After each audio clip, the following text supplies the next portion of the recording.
ఈ రోజే డౌన్లోడ్ చేయండి. మీ ఫేవరెట్ షోస్ చూడండి. ఇవాళ నాన్నకి జరిగిందే రేపు నీకు జరిగితే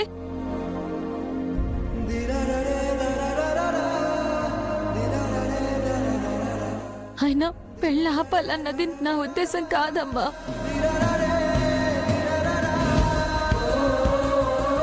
నా నీ పెళ్ళి ఆపాలనుకుంటే పెళ్లి కూతుర్లా ముస్తాబయ్యేదాన్నే కాదు. నాను ఈ పెళ్లి చేసుకోను అనట్లేదు, చేసుకుంటాను. కానీ నన్ను చేసుకునేటోడు నన్ను గౌరవించకపోయినా పర్లేదు.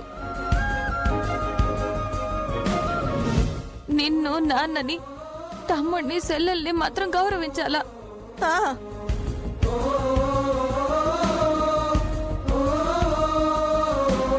చూడమ్మా, నీకోసం కావాలంటే చదువుకోవడం కూడా మానేస్తాను.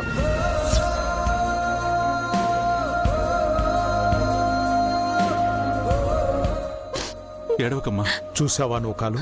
ఏడవకమ్మా. నీకోసం తను చదువు కూడా మానేస్తానంటోంది.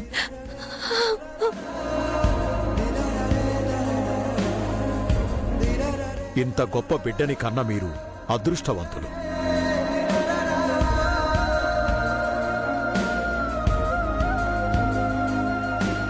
ఎంతో పుణ్యం చేసుకుంటే గాని ఇలాంటి అమ్మాయి సొంతం కాదు.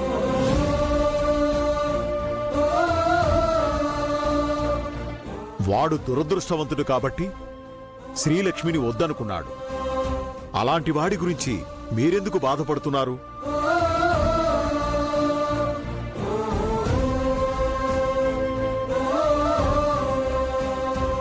ఇంకా మీకు తెలియని విషయం ఏంటంటే దురదృష్టాన్ని కూడా అదృష్టంగా మార్చగల మహర్జాతకురాలు శ్రీలక్ష్మి.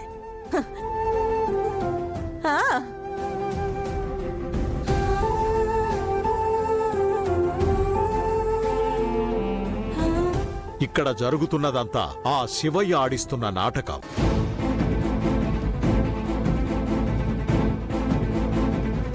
ఏం జరిగినా మన మంచి కోసమే అనుకుందాం.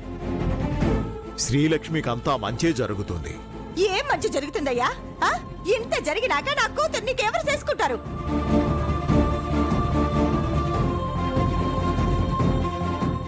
ఈ రోజు మీరు ఆపినారు, ఏదో ఓ రోజు మేమంతా నుయ్యో గుయ్యో చూసుకోక తప్పదు.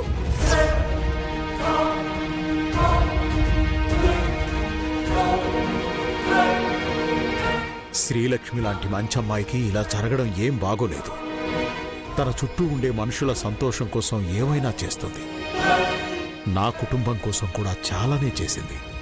అలాంటి శ్రీలక్ష్మి కోసం నేను కూడా ఏదో ఒకటి చేయాలి. చేస్తాను. రే మ్యాడీ, అందరూ గొడవలో డీప్గా మునిగిపోయారు. సింధుని తప్పించడానికి ఇదే మంచి అవకాశం. నువ్వు సింధుని తీసుకుని బయలుదేరా. అలాగే అత్త. అక్క పద. పంతులు గారు, అయ్యా, ముహూర్తం ముగియడానికి ఇంకా ఎంత సమయం ఉంది? ఇంకో 5 నిమిషాల సమయం ఉందయ్యా. మీరు ఆ ముహూర్తానికి ఏర్పాట్లు చేయండి. నేను ఈ పెళ్లి జరిపిస్తాను.